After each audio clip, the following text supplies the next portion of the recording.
तो भी मैं उन्नति मैम आपके अपने कंप्यूटर कोर्स से। तो आज एपिसोड नंबर 6 है परसेंटेज का। तो फर्स्ट क्वेश्चन आपकी स्क्रीन पर रिप्रेजेंट है। इसमें कहा गया है 81,000 के 5/9 के 216.66% का 27% किया है। ए 26,325, बी 26,854, बी 26,352, डी 26,236। तो सबसे पहले तो हम ये देख लें कि जो 216.66% है उसको हम फ्रैक्शन में कैसे लिख सकते हैं।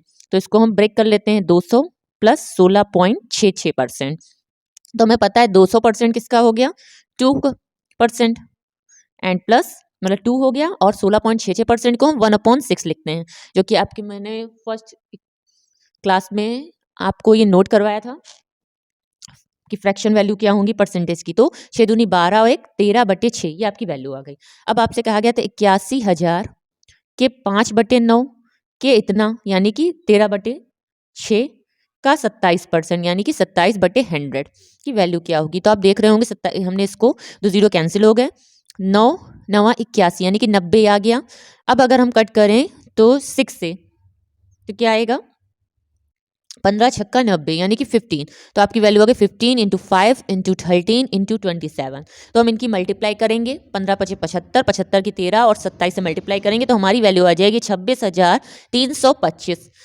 ये हमारा आंसर हो जाएगा। ये हमारे किस ऑप्शन में ए, तो ए इज द राइट आंसर। अब हम आते हैं अपने नेक्स्ट क्वेश्चन नंबर 2 जो कि आपकी स्क्रीन पर इसमें कहा गया यदि ए बी से 40% अधिक है, बी सी से 20% कम है तो एक अनुपात सी क्या है। ए 28:25, बी 26:25, सी 14:27, डी 27:14।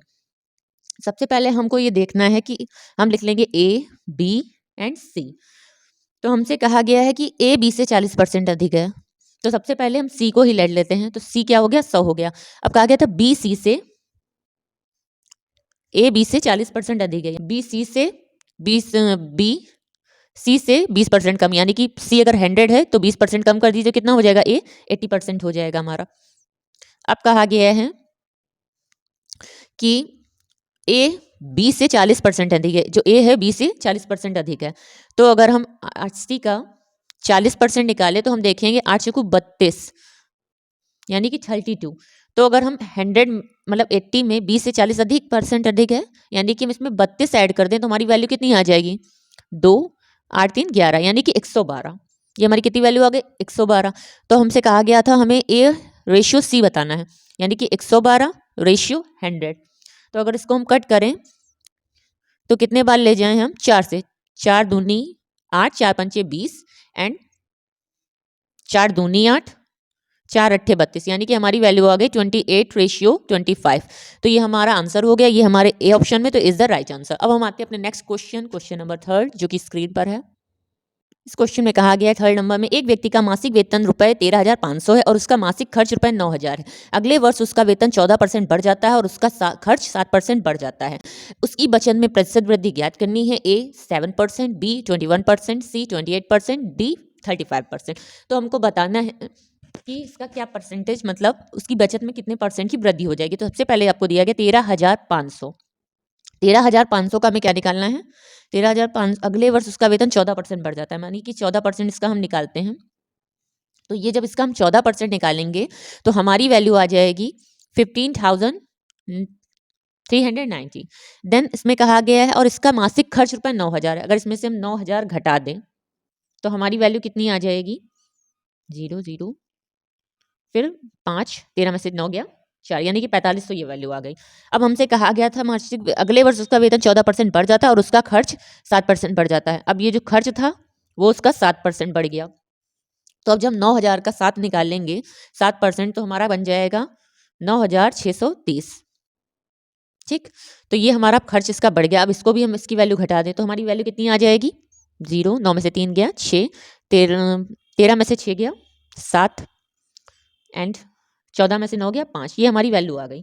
अब हमसे कहा गया था कि उसका खर्च इतना बढ़ जाता है तो उसकी बचत में प्रतिशत वृद्धि क्या होगी। तो हमें बताना है कि उसकी परसेंट वृद्धि क्या है। तो अब हम क्या करेंगे इनका डिफरेंस देखेंगे। तो इनका डिफरेंस हमारा कितना आ जाएगा 0, 6, 7 में से 5 गया 2, 1, 1260 इनका अंतर आ गया। अब अपॉन में था ना तो इसको अपॉन में रखेंगे क्योंकि पहले वैल्यू जो थी उसको अपॉन में रखा जाएगा इनटू 100। तो अगर हम 0 से 0 कैंसिल कर दें, अब इसको हम कट करते हैं, तो अब ले जाइए आप 3 चक्कू 12, 3 दूनी 6, 3 एकम 3, 3 पचे 15 और 0। अब इसको कट करेंगे तो कितना जाएगा, 15 दूनी 30, 120 आएगा, तो 15 अट्ठी 120, यानी कि आपका 28% आ गया। 28% हमारे किस ऑप्शन में, option C is the right answer. अब हम आते हैं अपने नेक्स्ट क्वेश्चन 4 पर, जो कि आपकी स्क्रीन पर रिप्रेजेंट है। इसमें कहा गया है एक बेलन की त्रिज्या में 20% की कमी की जाती है, तो उसकी ऊंचाई में कितने % की वृद्धि करनी चाहिए ताकि बेलन का आयतन समान रहे। ए 20%, बी 36.25%, सी 56.25%, डी 65%। तो बेलन की त्रिज्या में कितनी की गई कमी, 20% की कमी की गई। तो 20% इज इक्वल टू कितना होता है, 1/5। तो हम देख रहे हैं कि कितनी वैल्यू हो रही है, 5 से जब 1 जाएगा तो कितना बचेगा, 4, यानी कि पहली रेडियस क्या होगी, 5 से 4 हो रही है। फिर दूसरी भी रेडियस क्या होगी, 5 से 4 हो जाएगी। ठीक, तो अगर इन दोनों की गुणा कराएं तो 25, और ये क्या आएगा आपका वैल्यू 16, यानी कि 15 पहले 25 थी, अब क्या हो गई, 16 हो गई। ठीक, तो जब आप देखोगे कि 15, तो इनका डिफरेंस हम निकालते हैं, तो डिफरेंस कितना आएगा, 9। जब 9 आ गया तो उसको हम लिखेंगे 9/16 इंटू 100, यानी कि अब इसको हम कट कर देंगे, 4 चक्कू 16, 25। अब इनकी गुणा कराइए तो आपकी वैल्यू आ गई 9 पच्चे 45 का 4, 9 दूनी 18, 4 22, 225/4। अब इसको डिवाइड कर दीजिए, आपका आंसर आ जाएगा, यानी कि इसको डिवाइड करेंगे, 4 पंचे 20, फिर 5 छक्का 30, 4 छक 24, फिर 4 दूनी 8, 4 पंचे 20, यानी कि 56.25%। ये हमारे किस में आ रहा है, सी ऑप्शन में, तो सी इज द राइट आंसर। अब हम आते हैं अपने नेक्स्ट क्वेश्चन, क्वेश्चन नंबर 5, जो कि आपकी स्क्रीन पर है। 5 नंबर क्वेश्चन में कहा गया, 2 छात्र एक परीक्षा में बैठे हैं, उनमें से एक ने दूसरे की तुलना में 23 अधिक अंक हासिल किए हैं, और उसके अंक उन दोनों के अंक के योग का 60% थे। तो उन दोनों ने कितने अंक प्राप्त किए, ए 69, बी 46, सी 68, बी 68, 45, सी 107, मतलब 107 एंड 84, डी 54 एंड 35। मतलब दोनों के अंक बताने, इसलिए दोनों के अंक आपको दिए गए। तो सबसे पहले ए एंड दूसरा क्या हो गया, बी। तो कहा गया है कि उनमें से एक ने दूसरे की तुलना में 23 अंक अधिक हासिल किए थे, और उसके अंक दोनों के अंक के योग का 60% थे। दोनों के अंक के योग का 60%, तो मान लो क्या रहा होगा, पूरा 100 रहा होगा। ठीक, और उसके अंक दोनों के अंकों के योग का 60% थे।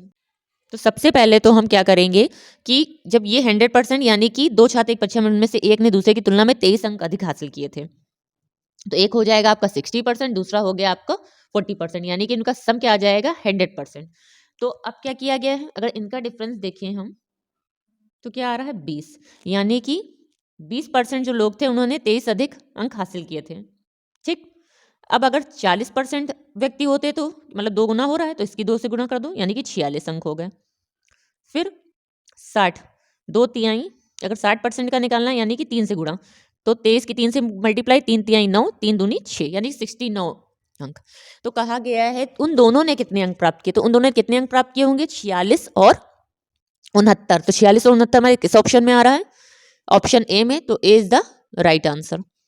यानी कि ये वैल्यू हमको किसकी दी गई थी, 20% की वैल्यू 23 अंक दी गई थी। फिर आते हैं अपने लास्ट क्वेश्चन, जो आज की सीरीज का लास्ट क्वेश्चन है। 6 नंबर्स में कहा गया, पेट्रोल की कीमत 60 रुपए प्रति लीटर से बढ़कर 75 रुपए प्रति लीटर हो जाती है। पेट्रोल की खपत को कितना कम करना होगा ताकि बढ़ा हुआ खर्च केवल 10% रहे। ए 12%, बी 20%, सी 15%, डी 18%। तो सबसे पहले तो हम एक प्राइस यानी कि कीमत एंड कंजप्शन यानी कि खपत ले लेंगे। बराबर क्या होता है, एक्सपेंडिचर यानी कि खर्च हमारा कितना हुआ है, मतलब ये मूल्य कितना था, खपत कितनी हुई और खर्च कितना हुआ। तो आप देख रहे हो 60 रुपए पर लीटर था, एंड दूसरा क्या था, 75 रुपए पर लीटर बढ़कर हो गया।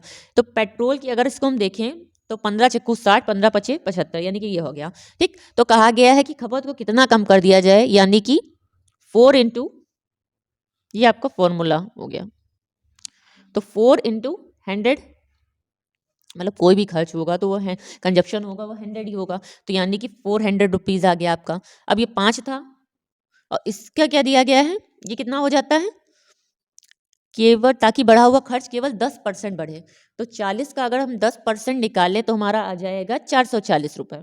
ठीक, अब हमसे कहा गया है कि हमें ये बताना है कि वह खपत कितना कम परसेंट मतलब कितना कम हुआ था, ठीक। तो खपत को हमें कितना कम करना पड़ा। तो आप देख रहे होगे कि अगर हम देखें कि ये क्या दिया गया है 100, ठीक। तो 100 आपका जो था, तो यहाँ से आपकी वैल्यू कितनी आ जाएगी, इसको जब करेंगे तो x की वैल्यू आ जाएगी आपकी 88, यानी कि 100 लीटर से क्या हो रहा है 88 लीटर हो रहा है, यानी कि कितना कम हो रहा है 12% कम हो रहा है। तो 12% क्या हो जाएगा, कमी हो जाएगी, यानी कि इज द राइट आंसर। तो आप आगे के क्वेश्चन इस प्रकार से लगाने की प्रैक्टिस कीजिएगा। अगर कोई क्वेरी हो तो आप मुझसे कमेंट बॉक्स में पूछ सकते हैं। Thank you class.